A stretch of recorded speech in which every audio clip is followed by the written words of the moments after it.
ലോകകപ്പ് ഫുട്ബോൾ ജേതാക്കളായ സ്പെയിൻ ടീമിന് രാജ്യത്ത് വലിയ സ്വീകരണമാണ് ലഭിച്ചത്. മഡ്രിഡിൽ തുറന്ന ബസിൽ ലോകകപ്പ് ട്രോഫിയുമായി നടത്തിയ വിക്ടറി പരേഡിൽ പങ്കെടുക്കാൻ ഏകദേശം 20 ലക്ഷത്തോളം ആളുകളാണ് എത്തിയത്. തിങ്കളാഴ്ച സ്പെയിനിൽ തിരിച്ചെത്തിയ താരങ്ങൾക്ക് സ്പാനിഷ് രാജകുടുംബം കൊട്ടാരത്തിൽ പ്രത്യേക സ്വീകരണവും ഒരുക്കിയിരുന്നു. ഫിലിപ്പെ രാജാവും കുടുംബവും നേരിട്ടെത്തിയാണ് വിമാനമിറങ്ങിയ താരങ്ങളെ സ്വീകരിച്ചത്. രാജകുമാരിയും ഗാവിയും തമ്മിലുള്ള ഹസ്തദാനം വൈറൽ.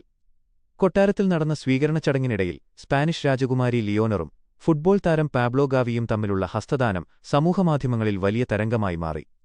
എല്ലാ താരങ്ങൾക്കും ഹസ്തദാനം നൽകുന്നതിനിടയിലാണ് രാജകുമാരി ഗാവിക്കും കൈകൊടുത്തത്.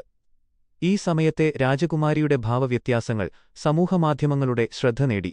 ഇതിനു മുമ്പും ലിയോണർ രാജകുമാരിക്ക് ഗാവിയോട് പ്രത്യേക ആരാധനയുണ്ടെന്ന തരത്തിലുള്ള അഭ്യൂഹങ്ങൾ പ്രചരിച്ചിരുന്നു. 2022 ഖത്തർ ലോകകപ്പ് സമയത്താണ് ഇരുവരെയും ചുറ്റിപ്പറ്റിയുള്ള ഗോസിപ്പുകൾ ആദ്യമായി പുറത്തുവന്നത്. ഗാവിയുടെ ജേഴ്സി രാജകുമാരി വാങ്ങിയിട്ടുണ്ടെന്ന തരത്തിലുള്ള വാർത്തകളും അന്ന് വ്യാപകമായി പ്രചരിച്ചിരുന്നു. എങ്കിലും ഈ വാർത്തകൾക്ക് യാതൊരുവിധ ഔദ്യോഗിക സ്ഥിരീകരണവുമില്ല. മറുവശത്ത് ഗാവി മറ്റൊരു വ്യക്തിയുമായി പ്രണയത്തിലാണെന്നും അതിനാൽ പ്രചരിക്കുന്ന അഭ്യൂഹങ്ങളിൽ സത്യമില്ലെന്നും റിപ്പോർട്ടുകളുണ്ട്.